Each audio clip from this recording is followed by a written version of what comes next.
Hey, thanks so much for coming back to Jake's Face Reacts. Continuing with sort of the series that I'm using to wrap up what was Eurovision 2018, because I'm really trying to hang on to it as long as I can before I have to let it go. This is episode 2. Some of you were a little upset with the length of episode 1 and that it only focused on the winner of Eurovision 2018. She won. Like, what? And if you don't, and I said in the description, because there were a couple of you that were like, how come you didn't title it episode 1 all about Netta or all about Israel or something? If you looked in the description and actually read it, I did say in the description who it was about, and I put hashtags, and the only country or artist that was mentioned in the hashtags was Israel. You guys never have to watch the whole video. I mean, if you don't like it, then, or if you don't want to watch the whole thing, you don't have to. I don't think you have to, unless somebody's forcing you to. Anyway, enough with that. I told you in that video that for this, I came away from that grand final having just strong opinions about 3 women.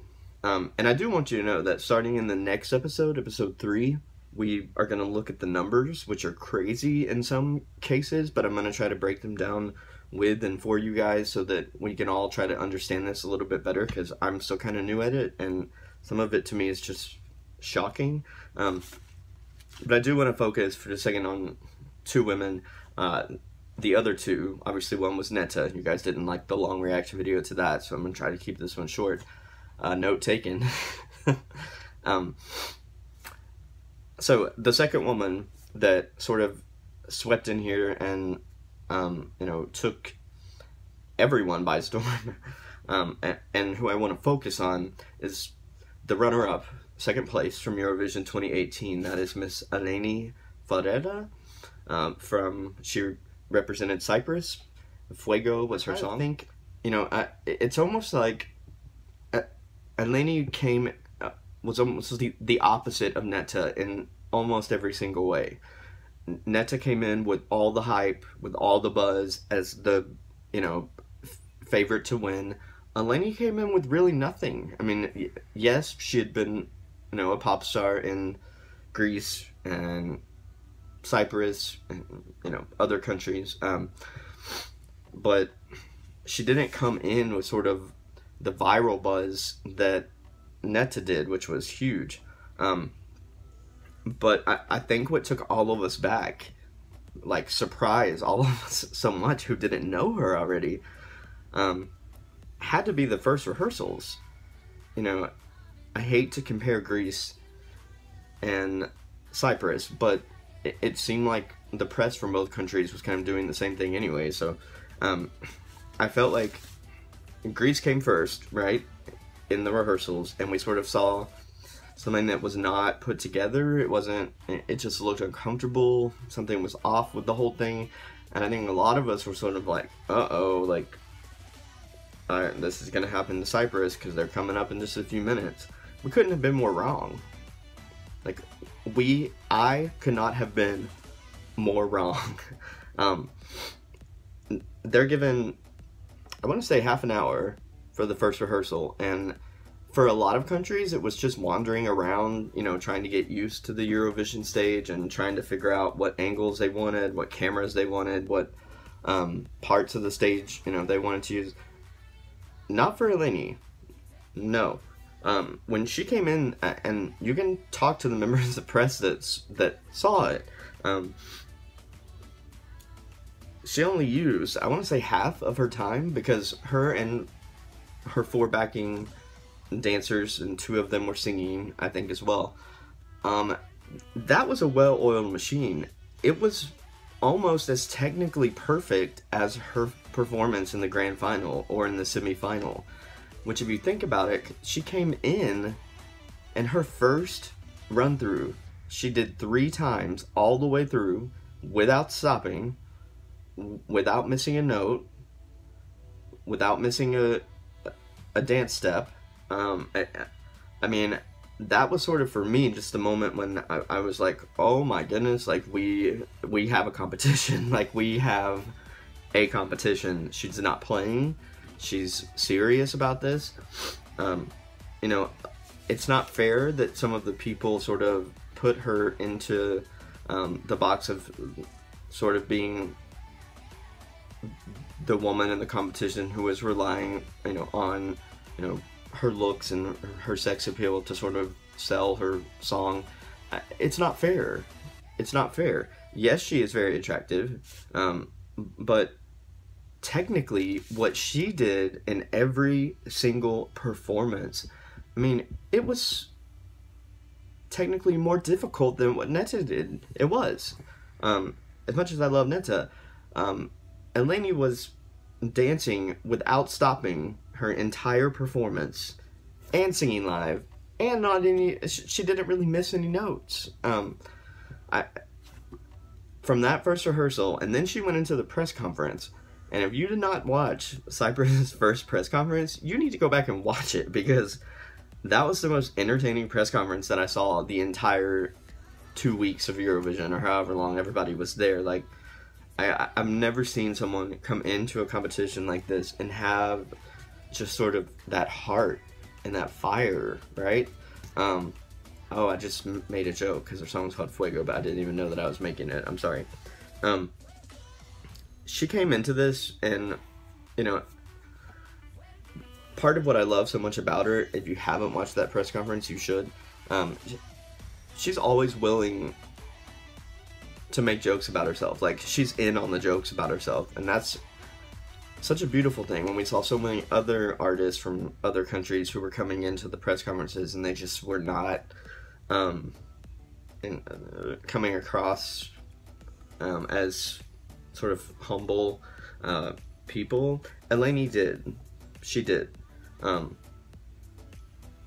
She even there were a lot of jokes made that her music video that she made for Fuego had to be sponsored by, like, some sort of a pineapple and then some sort of a banana factory or company or something like that.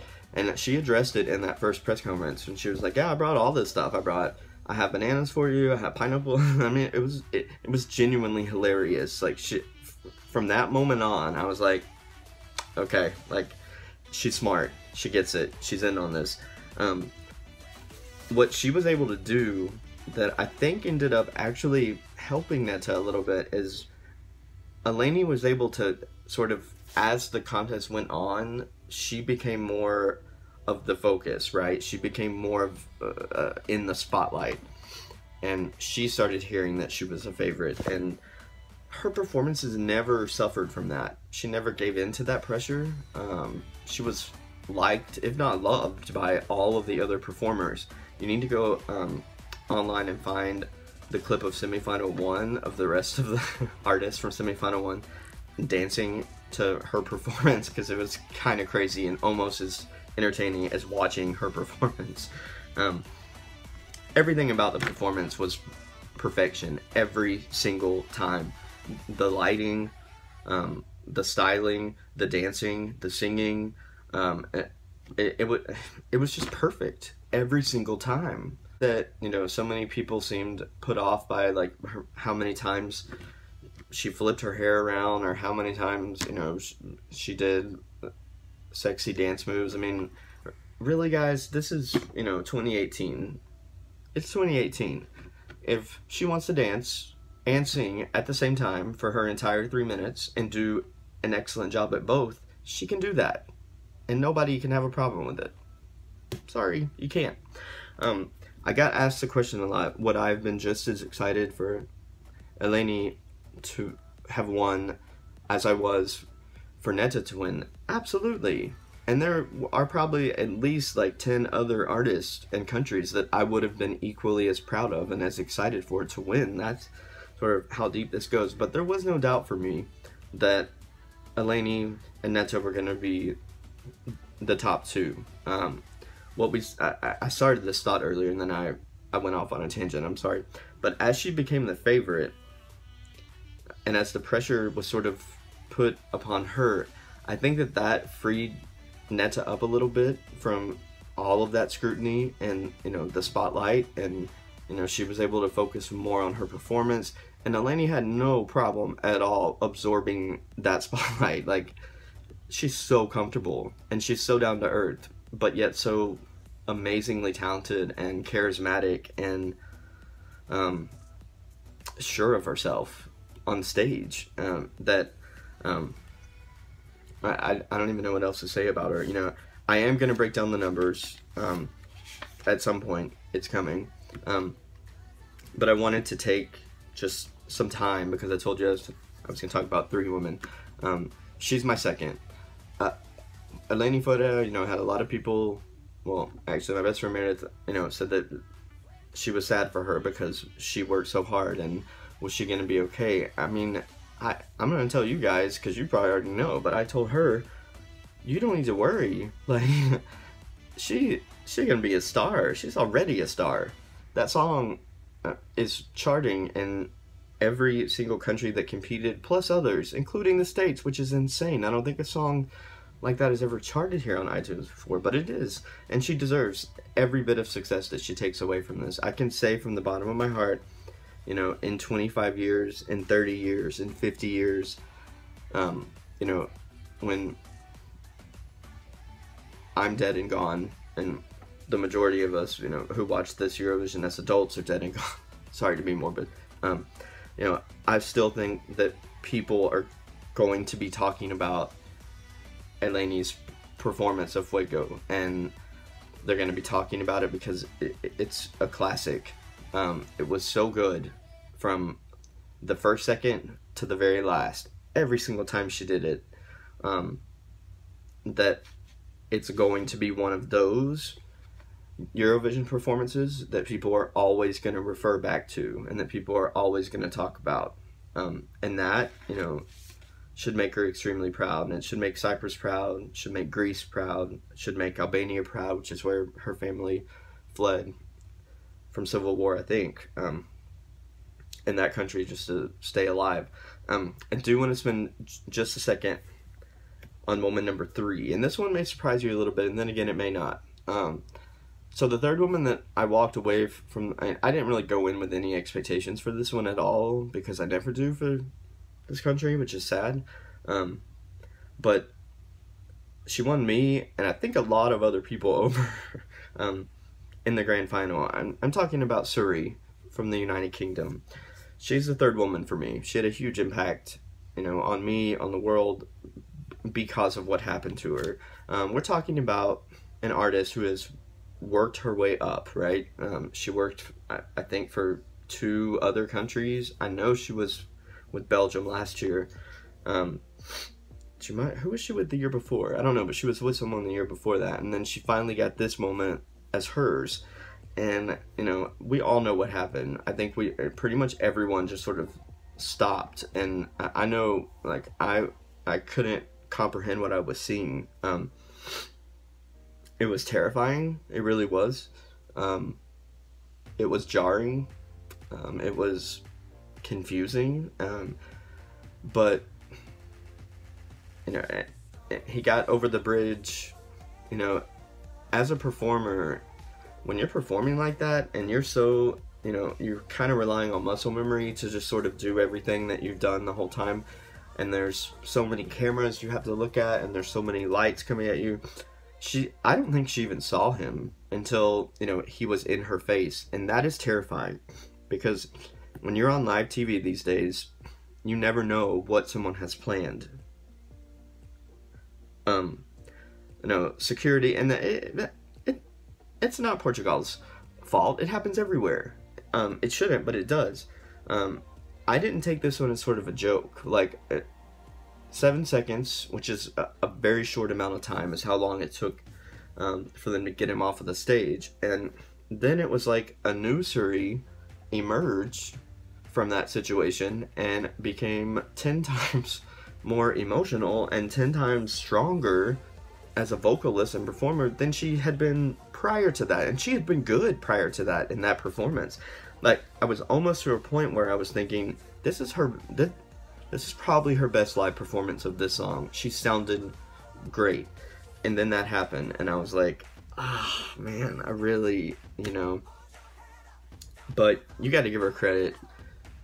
She picked up the mic from the guy when he dropped it, or someone else came out, I don't know, but she picked the song up. A lot of that has to go to the audience, I think, because the audience sensed what was happening and picked her up, and like, if you ever go back and look at it, and like, her face after that was the most insanely strong, like, I will not be defeated. And it was ironic because before I was kind of like, okay, this is a song, she's singing about a storm and how she can get through anything and be tough. Well, all of a sudden it mattered, and it was relevant in an ironic way, and you could tell that she realized that too, and she performed. I don't know how she kept on going. I really don't. I don't know how she kept on going. She was offered the chance to perform again. She said no because she felt like she gave the best performance that she'd ever given, and I have to agree with that. It really was. They still ended up in 24th out of 26, which, you can say what you want. The UK kind of knows going into Eurovision now that they're not going to do well, but I think that she made her own people proud that night for just the courage that she showed. I was just completely speechless at the fact that she was able to have that happen and still carry on and not complete her song, but sound even better than she did ever. So the third woman for me, that I walked away from this just with a huge love and respect for, was Suri from the United Kingdom. The scores may not have reflected it, but I think she won a lot of hearts over that night. I know mine was one of them. I will see you guys back shortly for video part 3, where we're going to look at the grand final and we're going to look at the results and some of the numbers that didn't make sense at all. That's coming up. Again, shout out to Eleni from Cyprus. Shout out to Suri from the United Kingdom. It was a pleasure, and I know that your countries and really all of us are just so proud of both of you. Peace.